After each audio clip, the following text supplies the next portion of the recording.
Well, played Tony Cassadine. but do you think that they can still recognize me after 50 years? Oh, yes. Oh, I my was God. getting my hair done the other day, Okay. and I was telling the Looks girl, great, by the way.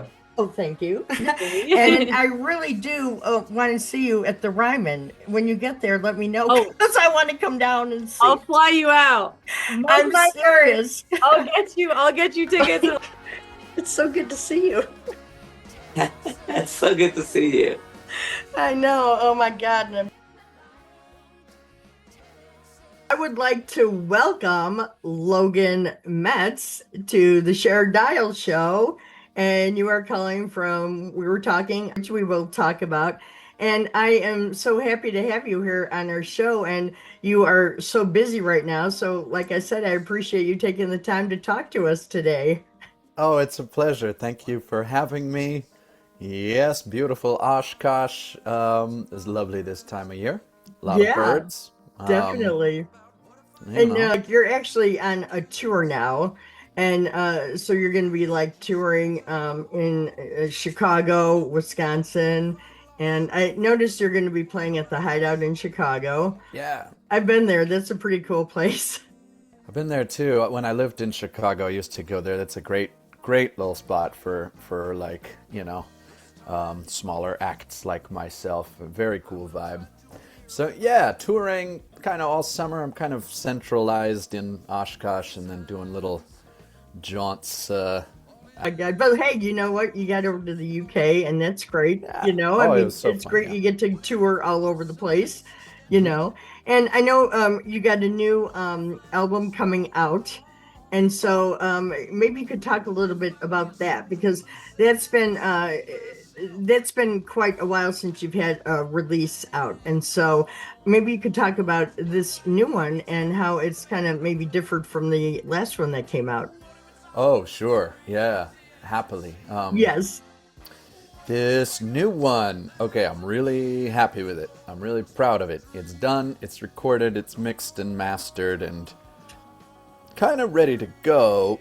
And the rest is just figuring out the best way to actually release a record these days as an independent artist, because it's tough and it makes it, it costs a lot of money and all of that, and it's also hard to know what to do these days because you can shop it to labels and everything, but then you've got acts like Charlie Crockett who are renouncing labels altogether, and so really it's a matter of, musically it's done, but when it's coming out is still up in the air. I'll find the best time for it, but suffice to say there will be singles I'll be trickling out throughout the year, and I've already released a couple of songs that will be on this album, Sunrise and Overrated. But to answer your question, yeah, it's been 10 years since I did a solo album. 2016 was my first one, called The Last Remaining Payphone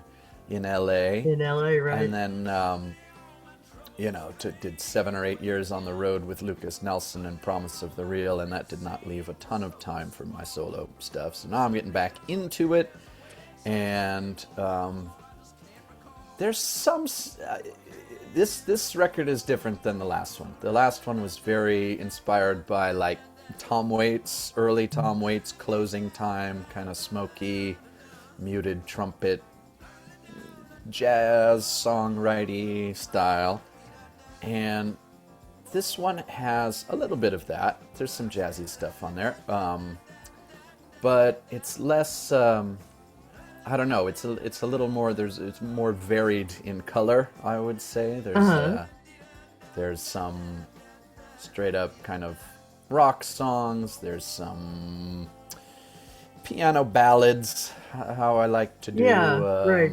And there are some, cheeky Randy Newman, New Orleans style stuff, which I love. It's kind of pretty, pretty varied in terms of the song. Yeah, and I like that about your music because, I mean, for people that are maybe not familiar, it goes across the gamut of like that. You do have like Randy Newman style music, and then you do have like other types of music too, like and so I think that's what is so, intriguing about your music, is that it's so many different styles that people may be really surprised when they see you in concert and go, oh my gosh, wait a second, I wasn't expecting this. Right. And I love your song like Sunrise, and then you have the video, and what a production.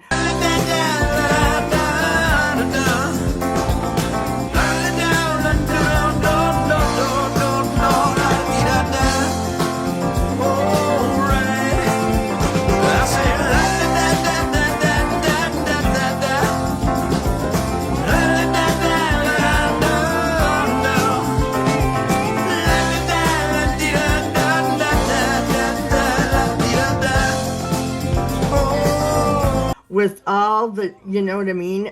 I mean, that had to be a huge production to put together. That song? Yes. It was. I mean, production-wise, we did the whole record in 5 days in LA at a place called the Village Studios, where I recorded when I was living there and working out there. Beautiful studio. But yeah, it was kind of, it was a big production, but we did it really quickly. And that's because I got the best musicians I know. Right, to play on it. I mean, the rhythm track was all done live, so drums, bass, guitar, percussion, all done live. Keyboard, I think I overdubbed, and vocals, but yeah, I'm particularly proud of that song, and that one has really heavily good. features percussion. My dear friend Tato Melgar on percussion, which I'm happy about, and but yeah, that is unlike any song I've recorded before. It's kind of sonically different than, Paul Simon vibes and things like that. But I'm a product of all my influences, like everybody. So, there'll be, there's blues, and there's Tom Waits stuff, and there's Randy Newman stuff, and there's the band, Leon, like everybody. I've got my influences that filter through me into my own thing, hopefully. But thank you. Sunrise is a one I'm particularly proud of. Lyrically, I think it's strong and comes from an honest place. Yep. And then you got your unbelievable piano playing. So how long have you been playing piano?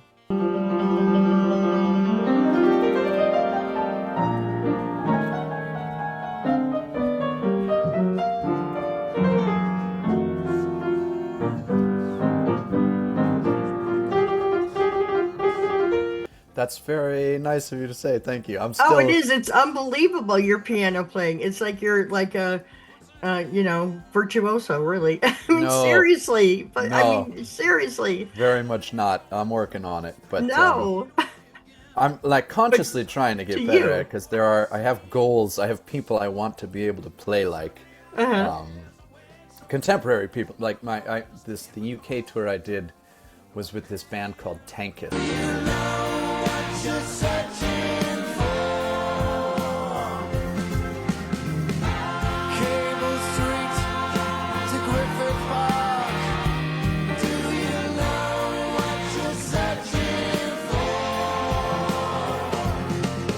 Frontman is called Jazz DeLorean, and he's just this incredible piano player. I got a ways to go on my piano playing, but thank you. I'll take the compliment. Yeah. And that's one of my projects this summer, is to really get down and dirty with the piano thing. I just found this incredible series of Dr. John teaching New Orleans blues piano, like from an old VHS. It's all on YouTube.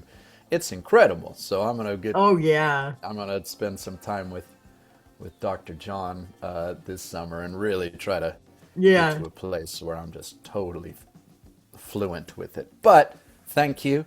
Short attention span, so I would Yeah, right. learn a couple songs on piano, and then I'd learn the guitar, and then I'd pick up a banjo or the trumpet or the harmonica or whatever, which ended up serving me well, because that was my job with Promise of the Real, where they would say this song needs lap steel, and then I would have to learn how to play lap steel for the show that night. Right.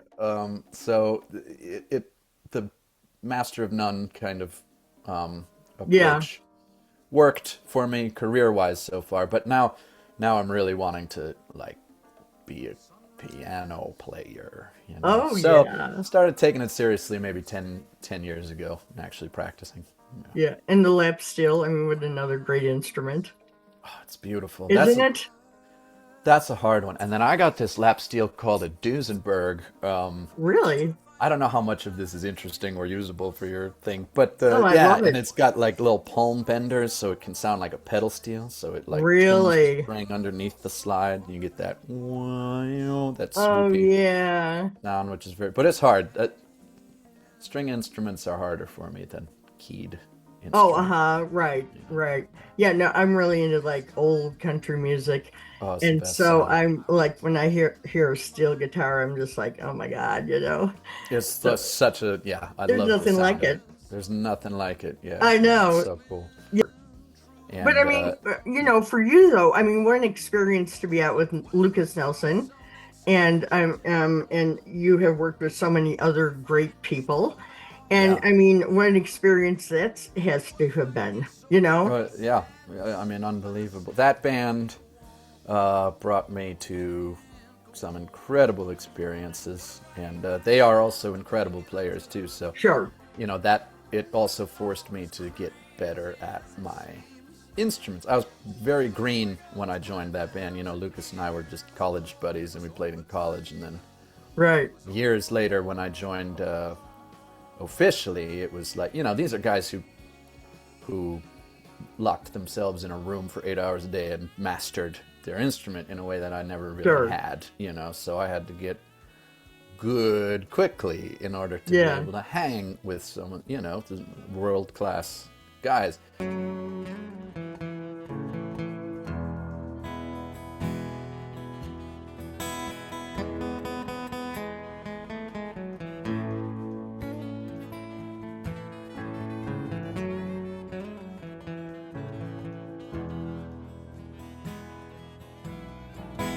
Thinking of forgiveness in the flickering light, walking through the rain on a winter's night, the breathing of the horses shivering in the breeze. But then, yeah, it also brought me to play with heroes and meet a bunch of famous people, and that was cool too. Yeah. Yeah. Did you like, and I'm just asking this in general, like when you were with them and other people you played with, did you realize at the time when you were with them, like what a great like honor and experience it was when you were with them? Yes. I mean, it's both, because it's Yeah. a day-to-day thing where you wake up on a bus, Yeah. and it's like, where's the toilet that 10 other people have used before? Yeah, right. Like the one hotel room we have that everybody's, and just kind of like getting through day to day. Or, surprise, we're playing with this guy and you're playing a song that you've never heard before, and we go on in 5 minutes, and so Right. there's like this kind of day-to-day adrenaline thing that where you have a Sure. job to do, so you can't just be like, whoa, cool, this, Eddie Yeah. Vedder or whatever. Yeah, but yeah, of course, the whole time it was like incredible, and felt very lucky. And the real honor is playing with expert musicians, being on the road. Yeah, It's a part of right. me, Uh-huh.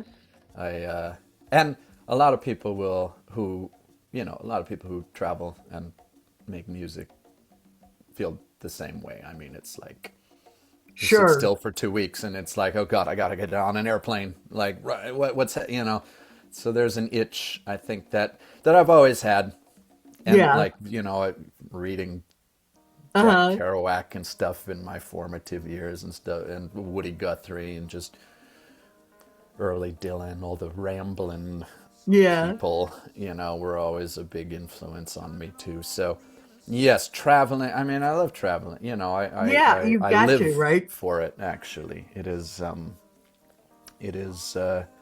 something that is very much in my bones. Travel. It's just you meet so many people and you go to so many cool places, and Yeah. what I mean, that's just the beauty of it. you know? And it is the beauty of it, and even kind of like, whatever places like there's this website called Atlas Obscura that I'm really into, which will tell you weird little historical thing, like hidden gems about places, like Oh, really? there's a lot of like spooky like abandoned mental institutions, or like Oh my famous God, I love that. gravestones, or Yeah. weird offbeat museums and things Uh-huh. like that, which I love. But one of these things I remember was in Wilmington, Delaware, which could be anywhere. It could be Wichita or Hartford, Connecticut, or pick your town, identical Right. little like small size city. But there was one of these things was there's a cannonball lodged into the side of a church that had been there since 1776, when this British fop was like fleeing from revolutionary forces and just blasting cannonballs at the city in spite on his way out. And there's still a cannonball lodged in the side Oh of my this church. gosh. So there's something interesting about everywhere, Yes. I've found. Something Uh-huh. like history passes through every place you could Right. possibly be. So even the quote unquote boring places are like, there's something worth Yeah. worth experiencing there. It's supposedly the world's largest musical instrument, and it's Yeah. this cave somewhere in the Shenandoah Valley, I think in Virginia somewhere or something. But it's an organ Uh-huh. where you press a key on the organ, and somewhere in this system, miles-long system of caves, a hammer strikes a stalagmite or stalactite and goes boom, and they have it tuned so everywhere across miles of this cave system, you play the organ, and somewhere a hammer is striking a stalactite of that Wow. pitch. And it sounds like garbage, but it's really, very Right. cool. I mean, yeah, found that on that same site. I mean, there's loads of Yeah. cool stuff there, but That is yeah. so cool. But yeah, Yeah. I mean, like, that kind of stuff when you, travel is, it's priceless, It is, and as part of it's a very American thing too. That kind of like, I don't know, part of the kind of American mythology or aesthetic, like the Route 66 thing, where there's like Yeah. miles and miles of nothing, and then 2 gas stations, and one of them has a giant pink brontosaurus or something. Exactly. To get this much of an edge on the other one, and all these Yeah. themed motels and stuff like that. It's an interesting bit of Americana, I think. All of these, Well, yeah. the weird little places that we've got across the country. Yeah, because you really don't want to see that go away. I mean, and it's like, it's something that, like, even if you're playing in a smaller venue, people will remember that even more so than maybe seeing you in a bigger venue. You know what I mean? They'll be Sure. like, oh my God, I remember seeing Logan Metz in this, place in Rockford. And that'll stick in their mind maybe more so than anything. Do you know what I'm Yeah. saying? I think so, and I think in a lot I of really ways do it's the think so. future of, well, at least the kind of music I do, which is right now solo piano, and I thrive in places like that where I can see the 30, 40 people in the crowd and talk to them and do Oh, no, there's more than that. piano. Yeah. Well, you'd be Well, surprised. you know. Depends where. Private little place on a quiet little lake, lovelier than any color photograph could capture. But yeah, I think small venues is the thing that is going to save music in some, and it will return to a more intimate kind of Yeah. thing. Because yeah, and when I talk to old timers about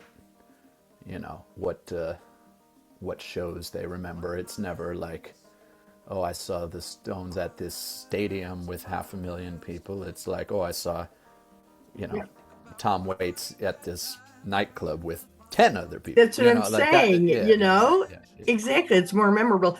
Now, when you're out on tour now, like again, you are going to be at the Day Black Brewery here in Minneapolis on the 23rd, which is this coming Saturday. Who are you going to be? Are you going to be with just your piano? Are you going to be with, who's going to be playing with you? Me As and your my band. piano. Just It's you and your piano. yeah.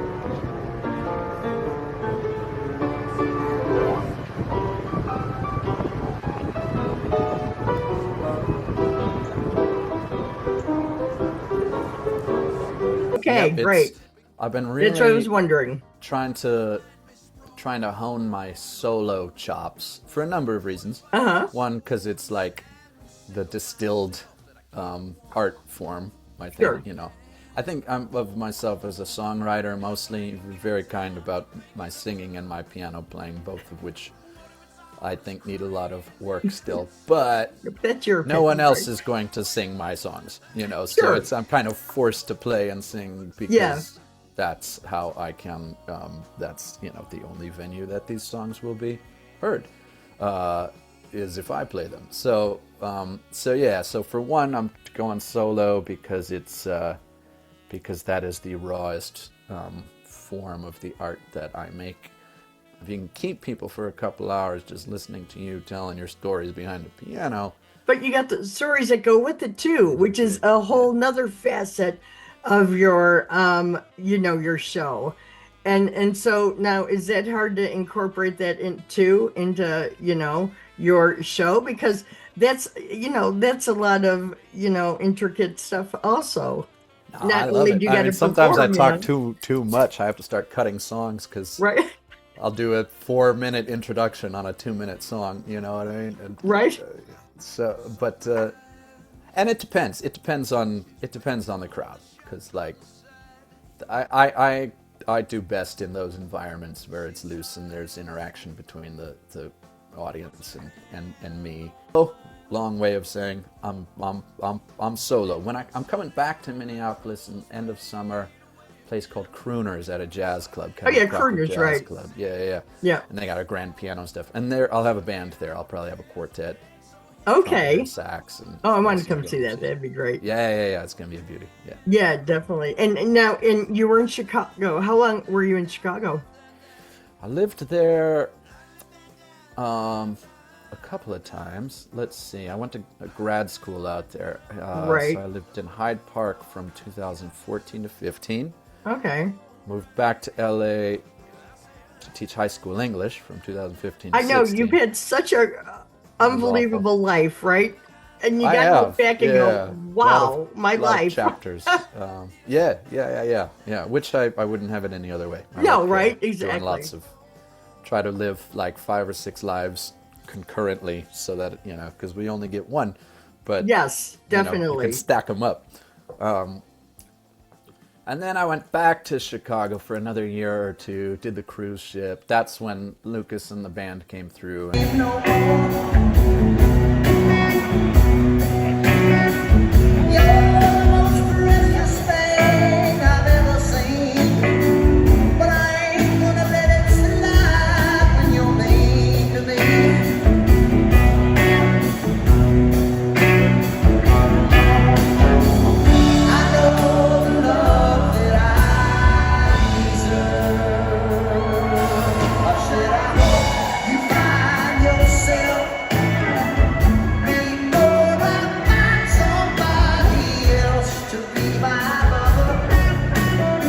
I was like finally not doing anything, and I was like, oh, you need a keyboard player. So that was that. So I don't know, I was there for 2 or 3 years spread out over 4 or 5 years, I think. Yeah. I grew up in Arlington Heights. Oh, nice. So Yeah, that was one of my the dark nights of the soul was in Arlington Heights. I was at this piano bar called Big Shots. yeah, I I assume heard named about after the that. Yeah, Billy Joel that song. that came after I left, but yeah, I've heard about it. Isn't that Oh, man. funny?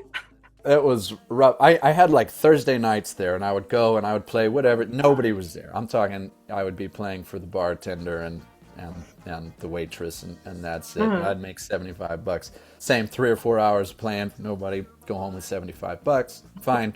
But then I got called in to do like a Friday night, and I thought it would be the same thing. I showed up, and the place was wall to wall with people, hundreds of people. I was Wow. late. I got there. There was a pile of requests on folded pieces of paper on the piano for songs I had never even heard before. much Really? less and they're all just like, Single Ladies by Beyonce. And I was like, okay, I can't play that. Despacito. Okay, just, college fight, things people want to hear at piano bars, where there's some people who just have thousands and thousands of these songs Right, and right. keep up. Like every time there's a new top 40, they learn them all so they can play them. And I didn't know any of them. It was That just is crazy. nobody wants to hear sad, Yeah, Willie right. Nelson songs or Tom Waits songs or Ray Charles songs on a Friday night in Arlington Heights. They want to hear Despacito.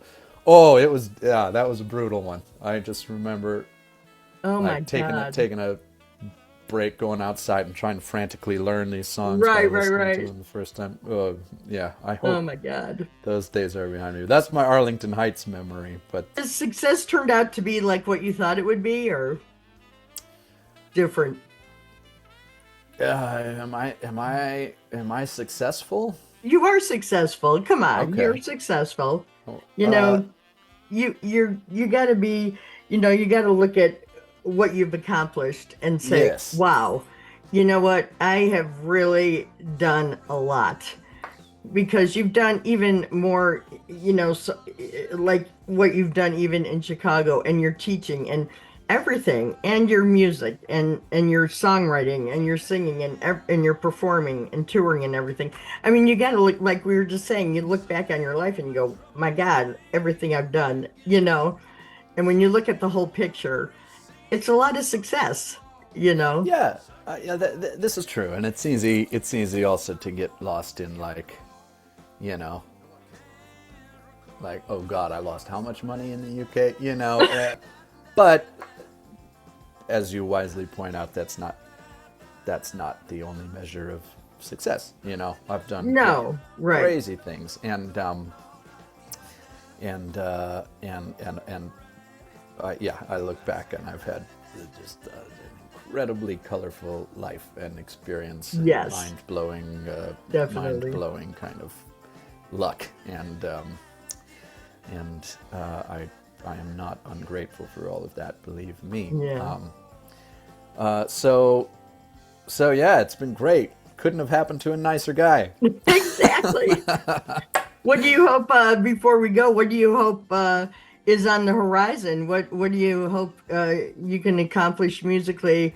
I mean, after this, is there anybody you would like to perform with in the future that you think Yeah, about? I mean, I've got big ideas. One thing I'm working on that I'm really excited about is a musical. I wrote this whole full-length musical with my friends Lincoln and Tom. Lincoln also co-wrote half of the album and produced it with me. He's my longtime musical collaborative soulmate. And then Tom is a writer in LA too. And so we wrote this musical, and we've got this theater in nice. Wisconsin that's going to do it, and I'm very, very stoked about that. That was a lot of work that it looks like we're going to get it off the ground. So that Oh, good. will be kind of the biggest solo project I've ever done. And when I say solo, obviously, I just mean like, not playing in someone else's band, my own Right, exactly. art. Well, sure. Yeah. And so that's coming in the coming years. It takes a long time. I've got a children's album I'm working on. I've been doing a lot of children's music to pay the bills, Nice. which is so fun. Schoolhouse Rock kind of stuff, Sure. explaining how a circuit works and things like that. And I've got this record, which I'm very excited about. Again, just got to figure out the best way to release it so I don't just flop it out on Spotify and say, here you go. Right. Yeah, that's the thing, my like with 100 social listeners. media, Yeah, I'm it's hard to sure, what to do. But, Yeah, because I've been talking to a lot of musicians and that about and singer songwriters about their stuff, and they're in the same position. They're like, okay, how do I release my music where I can get something for it, where Yeah. it's some kind of profitable for my way of somehow, some way, you know what I mean? So I Yeah. mean, I know that's a predicament for you guys, and It's the I big don't know predicament. what It is the, the predicament is to how process to is, do for what you. you love and also survive Right. doing it. But really, I just want to hear myself on vinyl. I've never had my own record. So Yeah, even if I exactly. just print this thing and sell it at shows over the next decade, I'll be stoked. But who would I want to play with? I'll tell you, I would love to be able to do a tour with a small jazz combo and be able to pay everybody. That you know, horns and everything. This album has horns on it. I know, Genius right? horn players, strings, a string quartet. You know, it's got a lot of stuff. So someday I'd love to, you know, do justice to some of these recordings live. But Yes.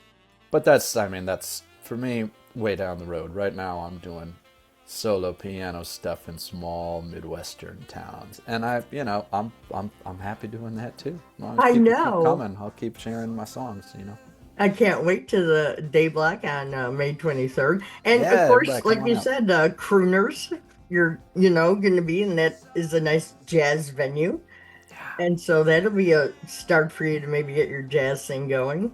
Yeah, I mean I did this place called Metronome Brewery as well earlier Yeah. this year in Minneapolis. Places with, because that's the other thing, is it's very much a guitar player's world out there. Like you got guitar, you can tour. You show up, you play in the corner of a bar, wherever, you know, and you're all set up. It's hard to find places with pianos. It's hard to Sure. lug around, you know, 100+ pounds worth of gear to make a keyboard like set up and work in these places. So always grateful to play these jazz clubs where they have like beautiful big grand pianos and stuff. Oh, Right. That's And I know Minneapolis, too, they got a lot of new jazz venues opening up here. A different couple places, so yeah. But because the other side of that is like some of these jazz places are like straight ahead jazz, and I'm not straight ahead jazz. I can't Well, yeah, can't true. play jazz piano per se, you know. Well, I can play true. jazzy Yeah, piano, yeah, exactly. but like some of these places are like, no, this is, you know, straight ahead jazz, and some Oh, of yeah, the, I gotcha. you know, other places are like very guitar heavy. Yeah, you're right. Little dive Yeah. bars and stuff, and so it's a particular venue that suits my kind of style, and we're still figuring out exactly where they all are, first of all, in the country, and how to get there and back and play them and get people out. You know, Yeah. that's the trick. But yeah, some of the jazz places though are more open and like interested in Yeah, I gotcha. how can you say, like interdisciplinary or intergenre jazz Yeah. adjacent music, you know. Definitely. But oh my gosh, I am just so happy I had the opportunity to talk to you today. My pleasure. You're Thank you so for having me. interesting. Oh, And I'm just so looking forward to seeing you on Saturday. And gonna be great. once again, where can people find out more about you and your music and your wonderful life that you've had? Well, Your tour. my website, loganmetz.com, that's kind of where everything is. Instagram, Logan Metz Official, that helps. That's where I post things. And then I'm trying to start getting better at my email list. People should sign up for my email list because it's so hard to like get on social media and be like, hey, everybody, come to my show, and who knows who it reaches and how it translates to Right. ticket sales. It's all kind of, you know, the weeds out there. So my dream is to get back to a place where I just send an email to everyone I know in Minneapolis saying, come out to this show. Yeah, You know, exactly. directly, again, just kind of getting directly to the people is what I, so anyway, sign up for my email list, please, and I'll Yeah, let you know when I am in your zip code. definitely. But oh my gosh, what a pleasure it was. And I'm definitely going to keep up with you and your career and all the Thank you. exciting things that you're doing. Amazing. Thank you. It was Yeah. great talking to you. Thank you Thank for having you. me on your beautiful show. Yeah.